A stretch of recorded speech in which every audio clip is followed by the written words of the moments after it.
नमस्कार, राधे राधे। देवी और सज्जनों, शुक्र का महागोचर हो गया है जो 9 अक्टूबर से 2 नवंबर तक कन्या राशि में प्रवेश करेंगे। इसके क्या परिणाम होंगे वो मैं आपको बताऊंगा। तो आइए सबसे पहले बोर्ड पर मैं लिख देता हूं मकर राशि। हमने बोर्ड पर में और 2-3 चीजें लिख रखी है, उसको भी जरा समझ लें आप। हमने मकर राशि तो लिख रखा है, फिर लिखा है 9 अक्टूबर से 2 नवंबर, यानी कि ये जो हमारी कहानी है वो 9 अक्टूबर से 2 नवंबर तक की। हमने एक और चीज लिख रखा है, शुक्र, कन्या और नंबर 6। इसका क्या अर्थ है? शुक्र कन्या राशि में रहेंगे और कन्या राशि का मतलब होता है कि ये जो 6 लिखा हुआ है 6, ये कन्या राशि हुआ। अर्थात जब कुंडली में भी बनाऊंगा तो शुक्र कन्या राशि में बैठा नहीं। फिर हमने लिखा है शुक्र, कन्या और नीच।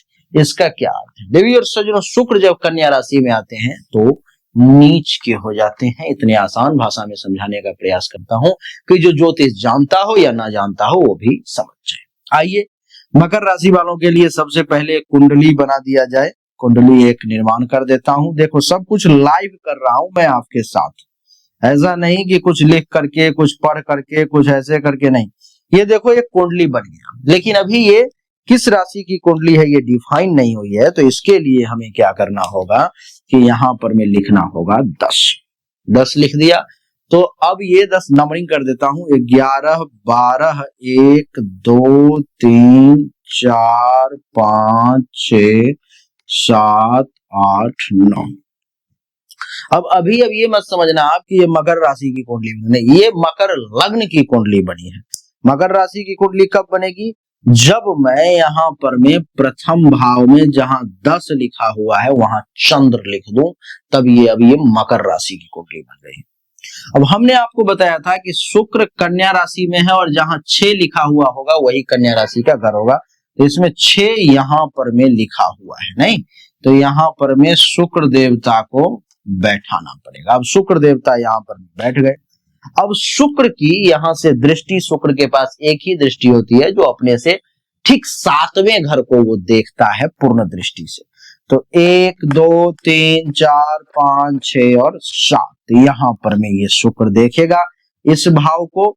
तो यहां पर में शुक्र देवता को सीधा यहां से यहां दृष्टि दे दिया तीसरे भाव पर।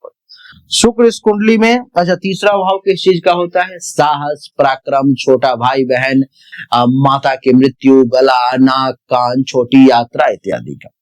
शुक्र जो है सो इस कुंडली में पंचम भाव का मालिक है। ये जो 2 लिखा हुआ है ना, ये शुक्र के कंट्रोल में आता है।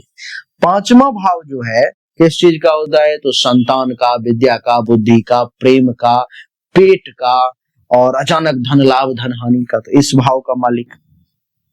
फिर शुक्र इस कुंडली में दसम भाव का भी मालिक है। दसम भाव का मालिक अर्थात शुक्र के कंट्रोल और कहां हो गए? कार्य क्षेत्र पर में। दसम भाव कार्य क्षेत्र का, पिता का, मान सम्मान, इज्जत, प्रतिष्ठा इत्यादि का ये दसम भाव होता है।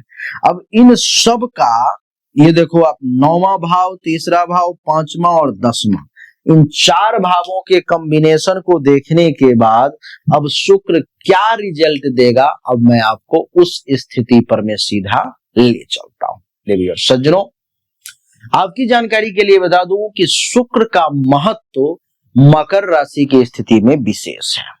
क्या है? शुक्र का स्वभाव है प्रेम, सौंदर्य, विलासता, धन, कला, रोमांस और वैवाहिक सुख का कारक है हमारा ये शुक्र।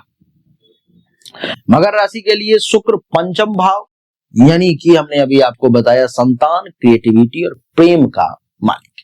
दसम भाव यानी कि पिता, कर्म, कैरियर, सामाजिक स्थिति का स्वामी।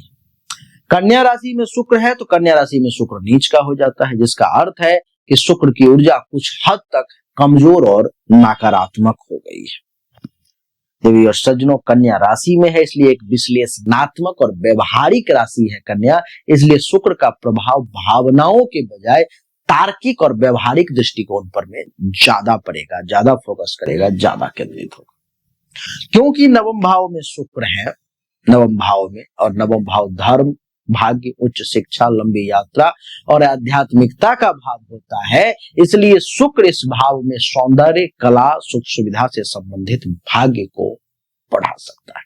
हालांकि नीच राशि में होने के कारण परिणाम थोड़े मिले जुले हो सकते हैं। शुक्र की यहां से सप्तम दृष्टि हमने बताया कि तीसरे भाव पर में है, तो तीसरा भाव संचार, भाई बहन, साहस, छोटी यात्रा का होता है। तो शुक्र की दृष्टि इस भाव में सौम्यता लाएगी, रचनात्मकता लाएगी और संचार में आकर्षण निश्चित तौर पर में पैदा करेगी। देखिए सज्जनों, भाग्य और अवसर दोनों मिलेंगे। नवम भाव में शुक्र के होने से भाग्य में वृद्धि होगी। विशेष रूप से कला, सौंदर्य, फैशन या रचनात्मक क्षेत्रों में भी आपको कार्य मिलेंगे। विदेश यात्रा या विदेशी संपर्कों से भी लाभ मिलने की आपको संभावना है। उच्च शिक्षा और आध्यात्मिकता के भी जो है सुयोग बन रहे हैं। यदि आप उच्च शिक्षा, शोध या आध्यात्मिक गतिविधियों में संलग्न हैं, तो यह समय आपके लिए रचनात्मक और सकारात्मक दृष्टिकोण वाला हो सकता है। हालांकि नीच राशि के कारण मेहनत और धैर्य की आवश्यकता विशेष पड़ेगी। लंबी यात्रा के भी योग। इस दौरान लंबी यात्राएं विशेष रूप से सुख सुविधा या मनोरंजन से संबंधित संभव। ये यात्राएं प्रेम या वैवाहिक जीवन में जुड़ी हुई हो सकती है। पिता या गुरु के साथ भी आपके संबंध पर में शुक्र का प्रभाव पड़ेगा। नवम भाव पिता और गुरु का भी प्रतिनिधित्व करता है। शुक्र की उपस्थिति इस संबंधों में सौम्यता, प्रेम ला सकती है, लेकिन नीच का है, इसलिए छोटी मोटी गलतफहमियां भी उत्पन्न हो सकती है। क्योंकि तीसरे भाव पर में सप्तम दृष्टि है, तो संचार और रचनात्मकता में भी वृद्धि होगी। तीसरे भाव पर शुक्र की दृष्टि आपके संचार को आकर्षण और प्रभावी बनाएगी। लेखन, कला या सोशल मीडिया जैसे क्षेत्रों में आपकी रचनात्मकता बढ़ सकती है। भाई बहनों के साथ संबंध की बात करूं, तो भाई बहनों या पड़ोसियों के साथ संबंधों में मधुरता लाने का प्रयास करेगा शुक्र। आप उसके साथ सुखद समय बिता सकते हैं। तीसरा भाव छोटी यात्राओं का भी होता है, तो छोटी यात्राएं विशेष रूप से मनोरंजन या सामाजिक कार्यों के लिए संभव है। ये यात्राएं सुखद और लाभकारी सिद्ध होंगी। पंचम और दसम भाव के स्वामी के रूप में शुक्र यानी कि प्रेम, संबंध, संतान, रचनात्मकता की बात करूं, तो शुक्र का नीच का होना प्रेम संबंधों में कुछ चुनौतियां ला सकता है। प्रेम में गलत फहमियों को उत्पन्न कर सकता है। भावनात्मक दूरी बनाने की भी संभावना ये शुक्र उत्पन्न कर सकता है। संतान के साथ समय बिताने को मिलेगा, संतान का सुख भी मिलेगा, लेकिन उसकी पढ़ाई या व्यवहार पर ध्यान देना आवश्यक होगा इस समय में। रचनात्मक कार्यों में मेहनत से आपको सफलता मिलेगी, इसलिए परिश्रम से पीछे ना हटें। दसम भाव की बात करूं, तो कैरियर और सामाजिक स्थिति के बारे में अगर मैं चर्चा करूं, तो कैरियर में कला, सौंदर्य, फैशन या मनोरंजन से जुड़े क्षेत्रों में जो लोग हैं उनको खूब प्रोग्रेस, खूब प्रगति मिलने की संभावना है। हालांकि नीच राशि के कारण कार्यस्थल पर सावधानी और मेहनत की आवश्यकता होगी। सहकर्मियों या उच्च अधिकारियों के साथ संबंधों में सौम्यता बनाए रखना जरूरी है। विभिन्न क्षेत्रों पर में भी प्रभाव पड़ेगा, प्रेम और वैवाहिक जीवन पर, क्योंकि शुक्र की सप्तम दृष्टि तीसरे भाव पर में यहां पर में है और नवम भाव में स्थित है, तो प्रेम और वैवाहिक जीवन में वैसे ये मधुरता लाएगा। लेकिन नीच के होने के कारण छोटी मोटी गलतफहमियां, हल्की फुल्की वाद विवाद हो सकती है। साझेदार के साथ संचार में अस्पष्टता रखेंगे तो बढ़िया रहेगा। धन लाभ की संभावना भी है, विशेष रूप से कला, सौंदर्य या विदेशी स्रोतों से आपको ज्यादा फायदा हो सकता है। हालांकि अनावश्यक खर्चों पर में नियंत्रण रखें, क्योंकि नीच राशि में शुक्र विलासिता की ओर आकर्षित कर सकता है आपको। स्वास्थ्य सामान्य रहेगा, लेकिन विलासिता या अधिक भोजन से बचेंगे तभी त्वचा या गले से संबंधित कोई छोटी मोटी समस्या आपको परेशान कर सकती है, क्योंकि ये तीसरे भाव पर दृष्टि है। उपाय की बात करूं, तो नीच के प्रभाव को कम करने के लिए ओम शुं शुक्राय नमः मंत्र का जाप कर सकते हो। माता लक्ष्मी के शरण में जा सकते हो आप। अच्छा रहेगा आपके लिए सफेद वस्तु जैसे दूध, चावल, मिठाई का दान भी कर सकते हो। सफेद या हल्के रंग के वस्त्र पहन भी सकते हो। दूसरों के साथ सौम्य और मीठा व्यवहार रखोगे तो शुक्र अपने आप ठीक हो जाएगा। वैसे इस दौरान कला, संगीत या लेखन जैसे रचनात्मक कार्यों में भी आपका समय बीतेगा। मैं वो आपको कुछ 4 ऐसी घटनाएं बताने जा रहा हूं जो निश्चित तौर पर में घटित तो होंगी ही होंगी, उसको जो है कोई नहीं बदल सकता, वो भी आप सुने। इस गोचर के दौरान मकर राशि वालों को रचनात्मकता या संचार से संबंधित किसी क्षेत्र में नई शुरुआत या अवसर प्राप्त हो। यह अवसर किसी छोटी यात्रा, विदेशी संपर्क या रचनात्मक कार्यों से जुड़ा हुआ हो सकता है। हालांकि नीच राशि के कारण इस अवसर को पूर्ण लाभ में बदलने में मेहनत और धैर्य की अति आवश्यकता होगी। नोट, यह विश्लेषण सामान्य है, इसलिए आप ये जान लें कि मूल जन्म कुंडली जब देखी जाएगी तो शुक्र और ग्रहों की स्थिति को देख करके भी आपको बताया जाएगा। इसलिए आप अपनी जन्म कुंडली का विश्लेषण जरूर करवाएं ताकि नवग्रह का उसमें विचार किया जाए। तो मकर राशि वालों के लिए यही थी 9 अक्टूबर से 2 नवंबर तक की कहानी। शुक्र के नीच राशि में जाने की कहानी, नवम भाव में बैठने की कहानी, तीसरे भाव पर दृष्टि, दशम और द्वितीय भाव के मालिक होने का फल जो हमने आपको बताया। हमने अभी तक आपको जो भी जानकारी दी ये 100% सत्य नहीं है।